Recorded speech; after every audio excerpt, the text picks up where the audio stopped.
ಬೆಂಗಳೂರಿನ ಮಾಣಿಕ್ ಷಾ ಪರೇಡ್ ಮೈದಾನದಲ್ಲಿ ಧ್ವಜಾರೋಹಣ ನಡೀತಾ ಇದೆ. ಅದರ ನೇರ ಪ್ರಸಾರವನ್ನು ನೋಡೋಣ.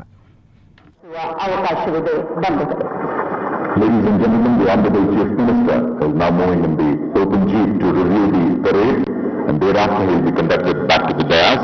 Along with him, we have the parade commander, Shri Krishna Reddy Devareddy Malligavada. The Honorable Chief Minister, as the jeep comes closer to you, please exchange pleasantries with the Honorable Chief Minister and wish him Happy Independence Day. ಸನ್ಮಾನ್ಯ ಮುಖ್ಯಮಂತ್ರಿಗಳ ಆಗಮನದ ತಕ್ಷಣವೇ ಧ್ವಜಾರೋಹಣವಾಗಿದೆ. ರಾಷ್ಟ್ರಗೀತೆ ಮೊಳಗಿದೆ. ವಾಯುಸೇನೆಯ ಹೆಲಿಕಾಪ್ಟರ್ನಿಂದ ಆಗಸದಿಂದ ಪುಷ್ಪ ವೃಷ್ಟಿಯಾಗಿದೆ. ರಾಷ್ಟ್ರ ಧ್ವಜಕ್ಕೆ ನಾವೆಲ್ಲರೂ ನಮನವನ್ನ ಸಲ್ಲಿಸಿದ್ದೇವೆ. ಇನ್ನೀಗ ತೆರೆದ ಜೀಪಿನಲ್ಲಿ ಕವಾಯತು ತುಕಡಿಗಳ ಗೌರವ ರಕ್ಷೆಯ ಸ್ವೀಕಾರಕ್ಕಾಗಿ ಸನ್ಮಾನ್ಯ ಮುಖ್ಯಮಂತ್ರಿಗಳು ಶ್ರೀ ಟಿ.ವಿ. ಸದಾನಂದ ಗೌಡ ಅವರು ತೆರಳುತ್ತಿದ್ದಾರೆ. ಅವರ ಒಟ್ಟಿಗೆ parade commander Shri Krishnareddy Devareddy Malligewad. We have the various contingents lined in front of us in a short while from now. They will be a part of the colorful march party. But at the moment, the jeep is moving in front of the various contingents. We have the contingents from the Border Security Force, the Railway Protection Force. We have the battalion from KSRP, 1st Battalion, 8th Battalion, 4th Battalion, 9th Battalion. ಅಲ್ಲದೆ ಸಿಎಆರ್ನ 3 ತಂಡಗಳು ಭಾಗವಹಿಸಿವೆ. Head quarter south ಮತ್ತು north. ಎನ್ಸಿಸಿಯ 4 ತಂಡಗಳು ಇದರಲ್ಲಿವೆ. NCC ಬಾಲಕರ ತಂಡ, ಬಾಲಕಿಯರ ತಂಡ, ಅಂತೆ ನೌಕಾಪಡೆ ಮತ್ತು ವಾಯುಪಡೆಯ ತಂಡಗಳು ಸಹ ಇದರಲ್ಲಿವೆ. After that, we have the Home Guard, the Fire Services, Women Warden, Excise Contingent, Home Guard, Women's Contingent. ಮತ್ತು ಟ್ರಾಫಿಕ್ ವಾರ್ಡನ್ ತಂಡ, ಸಿವಿಲ್ ಡಿಫೆನ್ಸ್ ತಂಡ, ಸ್ಕೌಟ್ಸ್ ಮತ್ತು ಗೈಡ್ಸ್ ತಂಡ ಇದೆ. ಸೇಂಟ್ ಜಾನ್ಸ್ ಆಂಬ್ಯುಲೆನ್ಸ್ ಬ್ರಿಗೇಡ್ ಈ ತಂಡವೂ ಸಹ ಭಾಗಿಯಾಗಿದೆ. Apart and parcel with the others, we also have the future of our country. ಅಂತೆಯೇ ಒಂದು ಅಬ್ಕಾರಿ ಪಡೆಯೂ ಕೂಡ ಇಂದಿನ ಕವಾಯತಿನಲ್ಲಿ ಭಾಗವಹಿಸಿದೆ. ಹೋಮ್ ಗಾರ್ಡ್ಸ್ ಮಹಿಳೆಯರ ಪಡೆ, ಟ್ರಾಫಿಕ್ ವಾರ್ಡನ್ಸ್, ನಾಗರಿಕ ರಕ್ಷಣಾ ಪಡೆ, ಸ್ಕೌಟ್ಸ್ ಬಾಲಕರ ತಂಡ ಹಾಗೂ ಗೈಡ್ಸ್ ಬಾಲಕಿಯರ ತಂಡ, Saint John's ambulance brigade, Bharat Sevadal ಬಾಲಕರ ತಂಡ ಹಾಗೂ ಭಾರತ್ ಸೇವಾದಳ ಬಾಲಕಿಯರ ತಂಡ, students association for road safety, SARS little flower public ಶಾಲೆ, SARS Jyothi Kendriya Vidyalaya, SARS lady Velankanni high school, Bharatiya red cross, Sarva Shiksha ಅಭಿಯಾನ, ಕರ್ನಾಟಕ ರಾಜ್ಯ ಸರ್ಕಾರ ಶಿಕ್ಷಣ ಇಲಾಖೆಯ ಸರ್ವ ಶಿಕ್ಷಣ ಅಭಿಯಾನದ KR ನಗರದಿಂದ ಬಂದಿರುವ ಬಾಲಕರ ಬಾಲಕಿಯರ ತಂಡ, Florence public school, Gulabi high school, Clarence public school, Bangalore international public school, police public school, Chinmaya Vidyalaya, Ramana Maharshi ಅಂಧರ ಶಾಲೆ, ಸಮರ್ಥನಂ ಟ್ರಸ್ಟ್ ಹಾಗೂ ಹಂಸಧ್ವನಿ ಕಿವುಡ ಮತ್ತು ಮೂಗರ ಶಾಲೆ ಈ ಒಟ್ಟು 39 ತಂಡಗಳು ಇಂದಿನ ಕವಾಯತಿನಲ್ಲಿ ಪಾಲ್ಗೊಂಡಿವೆ. ಹಾಗೆಯೇ ಸಂಗೀತ ಪಡೆಗಳಾಗಿ 11 ತುಕಡಿಗಳು ಭಾಗವಹಿಸಿವೆ. SARS little flower public school, Bharat Sevadal band, BBMP girls school band, police public school band, Ashwini primary and high school, BSF band, CAR headquarters, Mysuru English band, KSRP 9ನೇ ತಂಡದ ಬ್ಯಾಂಡ್, KSRP 4ನೇ ತಂಡದ ಬ್ಯಾಂಡ್ ಹಾಗೂ CAR ಈ ಒಟ್ಟು 11 ತಂಡಗಳು ಇಂದಿನ ಕವಾಯತಿಗೆ ಪರೇಡ್ ಹಿನ್ನೆಲೆ ಸಂಗೀತವನ್ನು ಒದಗಿಸಿವೆ. ಒಟ್ಟು 50 ತುಕಡಿಗಳು ಇಂದಿನ ಕವಾಯತಿನಲ್ಲಿ ಭಾಗವಹಿಸಿವೆ. ಇದೀಗ ಕವಾಯತಿನ ಮೂಲ ನೆಲೆಯಲ್ಲಿ ತುಕಡಿಗಳನ್ನು ಪರಿವೀಕ್ಷಿಸಿ ಸನ್ಮಾನ್ಯ ಮುಖ್ಯಮಂತ್ರಿಯವರು ವಂದನಾ ವೇದಿಕೆಯತ್ತ ಹಿಂದಿರುಗುತ್ತಿದ್ದಾರೆ. ಮತ್ತೊಮ್ಮೆ ಎಲ್ಲ ಗಣ್ಯ ಅತಿಥಿಗಳನ್ನು ಕಂಡು ಅವರಿಗೆ ಶುಭ ಕಾಮನೆಗಳನ್ನು ಕೋರ್ತಾ ವಂದನಾ ವೇದಿಕೆಯತ್ತ ಹಿಂದಿರುಗುವರು. ಈ ಸ್ವಾತಂತ್ರ್ಯದ ಹಬ್ಬ ಬಂಧನದ ಆ ಭಾವನೆಯನ್ನ ನಮ್ಮಿಂದ ಹೊರದೋಡಿಸಿ ಬಾಂಧವ್ಯದ ಭಾವನೆಯನ್ನ ಬಿತ್ತಿ ಸೃಜನಶೀಲತೆಗೆ ಅನುವು ಮಾಡಿಕೊಡುವ ಮತ್ತೆ ಸೃಜನಶೀಲತೆಯನ್ನು ಜ್ಞಾಪಿಸುವಂತಹ ಈ ಒಂದು ಸಂಭ್ರಮದ ದಿನಾಚರಣೆ ಭಾರತದ ಭವಿತವ್ಯದ ನಿರೀಕ್ಷೆ ಪ್ರತೀಕ್ಷೆಗಳನ್ನು ಕುರಿತು ಹೆಚ್ಚು ಭರವಸೆ ಇಡುವ ದಿನ, ಉತ್ತಮ ಸುಪ್ತ ಬಲವನ್ನು ಜ್ಞಾಪಿಸಿಕೊಳ್ಳುವ ದಿನ. ಮಹದಾಶಯವಿದೆ ಹಾಗೂ ಮಹತ್ವಾಕಾಂಕ್ಷೆಯೂ ಇದೆ. ಸವಾಲುಗಳನ್ನು ನಿಭಾಯಿಸುವಾಗ ನಮ್ಮ ಸಾಧನೆಗಳನ್ನು ಅಥವಾ ನಮ್ಮ ಹಿಂದಿನ ದಿನಗಳನ್ನು ನಾವು ಮರೆಯದಿರೋಣ.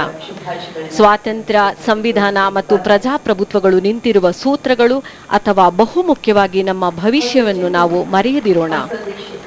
ಇಂದಿನ ಕೆಲಸಗಳು, ಇಂದಿನ ತೀರ್ಮಾನಗಳು ನಮ್ಮ ನಾಳೆಯನ್ನು ನಿರೂಪಿಸುತ್ತವೆ. ಗುರುತರ ಜವಾಬ್ದಾರಿಯನ್ನು ಪ್ರತಿಯೊಬ್ಬ ನಾಗರಿಕನು ಹೊರುತ್ತೇನೆ ಎಂದು ಸಂಕಲ್ಪ ಮಾಡಿಕೊಳ್ಳುವ ದಿನವಿದು.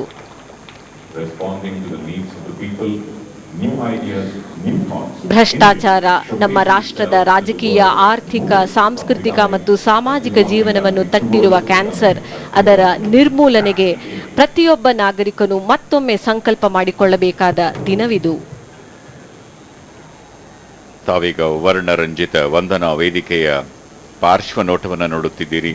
ಗಣ್ಯಾತಿ ಗಣ್ಯರು ಹಾಜರಿದ್ದಾರೆ. ಇದೀಗ ಪೆರೇಡ್ ಪರಿವೀಕ್ಷಣೆ ಮುಗಿಸಿ ಕರ್ನಾಟಕ ರಾಜ್ಯದ ನೂತನ ಮುಖ್ಯಮಂತ್ರಿ ಶ್ರೀ ಡಿ.ವಿ. ಸದಾನಂದ ಗೌಡರು ವಂದನಾ ವೇದಿಕೆಗೆ ಹಿಂದಿರುಗುತ್ತಿದ್ದಾರೆ. ಎಲ್ಲ ತುಕಡಿಗಳನ್ನು ವಿಶ್ರಾಂತ ಸ್ಥಿತಿಗೆ ತಂದು ನಂತರ ಪೆರೇಡ್ನ ಮುಂದಿನ ಭಾಗ. ಇದೀಗ ಇಂದಿನ ಪೆರೇಡ್ನ ದಂಡನಾಯಕ ಕೃಷ್ಣಾರೆಡ್ಡಿ ದೇವರೆಡ್ಡಿ ಮಲ್ಲಿಗವಾಡರ್ ಅವರು ಸನ್ಮಾನ್ಯ ಮುಖ್ಯಮಂತ್ರಿಯವರನ್ನು ವಂದನಾ ವೇದಿಕೆಯಲ್ಲಿ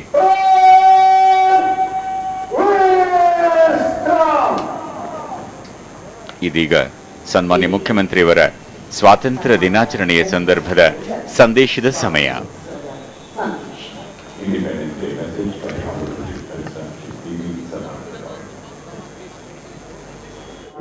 ಸಂದರ್ಭದಲ್ಲಿ ತಮಗೆಲ್ಲರಿಗೂ ಶುಭ ಹಾರೈಕೆಗಳು. ರಾಷ್ಟ್ರದ ದಾಸ್ಯ ವಿಮೋಚನೆಗೆ ಹೋರಾಡಿ ತ್ಯಾಗ ಮತ್ತು ಬಲಿದಾನ ಮಾಡಿದ ಅಸಂಖ್ಯಾತ ವೀರ ಪುರುಷರು ಮತ್ತು ವೀರ ಮಹಿಳೆಯರ ಅವರನ್ನು ಸ್ಮರಿಸಿ ಗೌರವಿಸುವುದು ಪ್ರತಿ ಪ್ರಜೆಯ ಕರ್ತವ್ಯವಾಗಿದೆ. ಈ ಪವಿತ್ರ ಕರ್ತವ್ಯ ನಿರ್ವಹಿಸಲು ಇಂದು ನಾವೆಲ್ಲ ಇಲ್ಲಿ ನಿಲ್ಲಿದ್ದೇವೆ. ಭಾರತ ವೈವಿಧ್ಯಗಳ ನಾಡು. ವಿವಿಧತೆಯಲ್ಲಿ ಏಕತೆಯೇ ಭಾರತದ ವೈಶಿಷ್ಟ್ಯ. ರಾಷ್ಟ್ರೀಯ ಪ್ರಜ್ಞೆ ಮತ್ತು ದೇಶಭಕ್ತಿಯ ಬಂಧ ನಮ್ಮನ್ನು ಒಗ್ಗೂಡಿಸಿದೆ.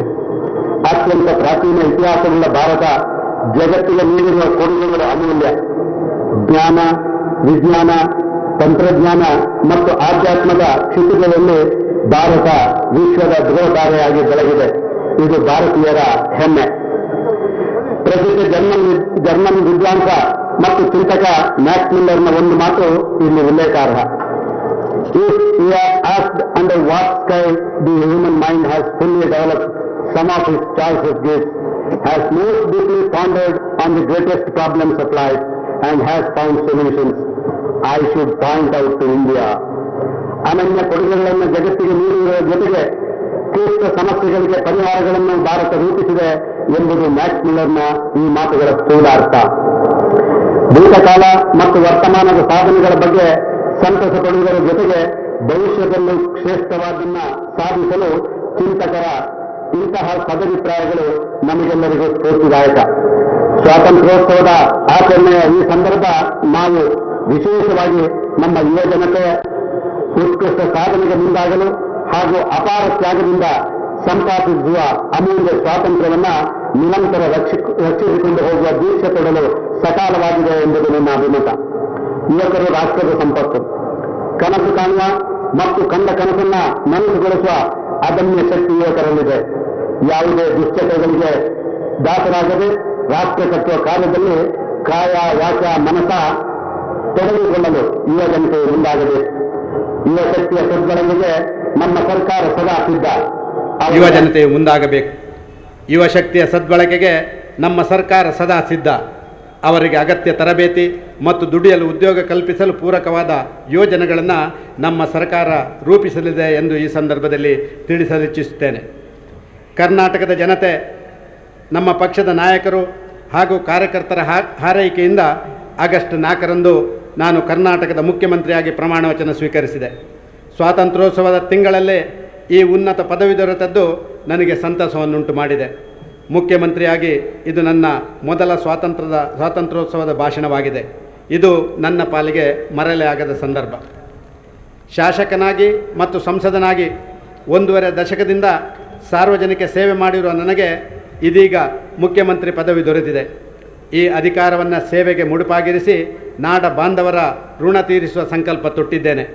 ಅಧಿಕಾರಾವಧಿಯ ಕಡೆಯ ಕ್ಷಣದವರೆಗೂ ನನ್ನ ಸಂಕಲ್ಪವನ್ನು ಸಾಕಾರಗೊಳಿಸಲು ಪ್ರಾಮಾಣಿಕವಾಗಿ ಶ್ರಮಿಸುವ ಭರವಸೆಯನ್ನು ಈ ಸಂದರ್ಭದಲ್ಲಿ ನೀಡುತ್ತೇನೆ. 3 ವರ್ಷಗಳಿಗೂ ಅಧಿಕ ಅವಧಿ ಅಧಿಕಾರದಲ್ಲಿದ್ದಂಥ ನಿಕಟಪೂರ್ವ ಸರ್ಕಾರ ಅಭಿವೃದ್ಧಿ ಪ್ರಕ್ರಿಯೆಗೆ ಹೆಚ್ಚಿನ ವೇಗ ಮತ್ತು ಹೊಸ ಆಯಾಮ ನೀಡಿದೆ. ನಾಡಿನಲ್ಲಿ ಶಾಂತಿ ಮತ್ತು ಸುವ್ಯವಸ್ಥೆ ನೆಲೆಗೊಂಡಿದೆ. ಸರ್ಕಾರದ ಆರ್ಥಿಕ ಪರಿಸ್ಥಿತಿ ಸದೃಢವಾಗಿದೆ. ಎಲ್ಲೆಡೆ ಉತ್ತಮ ಮಳೆಯಾಗಿ ಕೆರೆ, ಕಟ್ಟೆ ಮತ್ತು ಜಲಾಶಯಗಳು ತುಂಬಿವೆ. ಅನ್ನದಾತ ರೈತರು ಹೊಲಗದ್ದೆಗಳಲ್ಲಿ ಉಲ್ಲಾಸದಿಂದ ಕೃಷಿ ಚಟುವಟಿಕೆಗಳಲ್ಲಿ ತಲ್ಲೀನರಾಗಿದ್ದಾರೆ. ಚಿತ್ರದುರ್ಗ, ತುಮಕೂರು ಮತ್ತು ಗದಗ ಜಿಲ್ಲೆಯ ಕೆಲ ಪ್ರದೇಶದಲ್ಲಿ, ಅಂದರೆ ಒಟ್ಟು ಕೃಷಿ ಪ್ರದೇಶದ 2% ಪ್ರದೇಶದಲ್ಲಿ ತುಸು ಮಳೆ ಕಡಿಮೆಯಾಗಿದೆ. ಅಲ್ಲಿ ಪರ್ಯಾಯ ಕೃಷಿ ಚಟುವಟಿಕೆಗಳನ್ನು ಕೈಗೊಳ್ಳಲು ಕೃಷಿ ಇಲಾಖೆ ಕ್ರಮ ಕೈಗೊಂಡಿದೆ. ಪರಿಸ್ಥಿತಿ ಕೈಮೀರಿದರೆ ಈ ಪ್ರದೇಶಗಳಲ್ಲಿ ಅಗತ್ಯ ಪರಿಹಾರ ಕಾಮಗಾರಿಗಳನ್ನು ಜಾರಿಗೊಳಿಸಲಾಗುವುದು. ಒಟ್ಟಿನಲ್ಲಿ ಸಾಕಷ್ಟು ಅನುಕೂಲಕರ ಸನ್ನಿವೇಶದಲ್ಲಿ ನನಗೆ ಅಧಿಕಾರ ದೊರಕಿದೆ. ಇದರ ಪರಿಣಾಮವಾಗಿ ನಮ್ಮ ಪಕ್ಷದ ಸರ್ಕಾರ ಈವರೆಗೆ ಸಾಧಿಸಿರುವ ಅಭಿವೃದ್ಧಿಯ ಜೊತೆಗೆ ಹೊಸ ಸಾಧನೆಗಳನ್ನು ಸೇರ್ಪಡೆಗೊಳಿಸಲು ಶಕ್ತಿ ಮತ್ತು ಸಾಮರ್ಥ್ಯ ನನಗೆ ದೊರೆತಂತಾಗಿದೆ. ನಿಕಟಪೂರ್ವ ಸರ್ಕಾರದ ಆಶಯವೇ ನನ್ನ ಆಶಯವೂ ಆಗಿದೆ. ಹೊಸ ಘೋಷಣೆಗಳ ಬದಲು ಈಗಾಗಲೇ ಪ್ರಕಟಿಸಲಾಗಿರುವ ಕಾರ್ಯಕ್ರಮಗಳ ಪೂರ್ಣ ಅನುಷ್ಠಾನ ನನ್ನ ಆದ್ಯತೆಯಾಗಿದೆ. ಈ ಹಿನ್ನೆಲೆಯಲ್ಲಿ ನಮ್ಮ ಸರ್ಕಾರದ ಈವರೆಗಿನ ಸಾಧನೆ ಹಾಗೂ ಉದ್ದೇಶಿತ ಯೋಜನೆಗಳ ಸಂಕ್ಷಿಪ್ತ ಚಿತ್ರವನ್ನು ನಾಡಿನ ಜನರ ಮುಂದಿರಿಸ ಬಯಸುತ್ತೇನೆ. ದೇಶದಲ್ಲೇ ಹಲವು ಪ್ರಥಮಗಳಿಗೆ ನಮ್ಮ ಸರ್ಕಾರ ಕಾರಣವಾಗಿದೆ.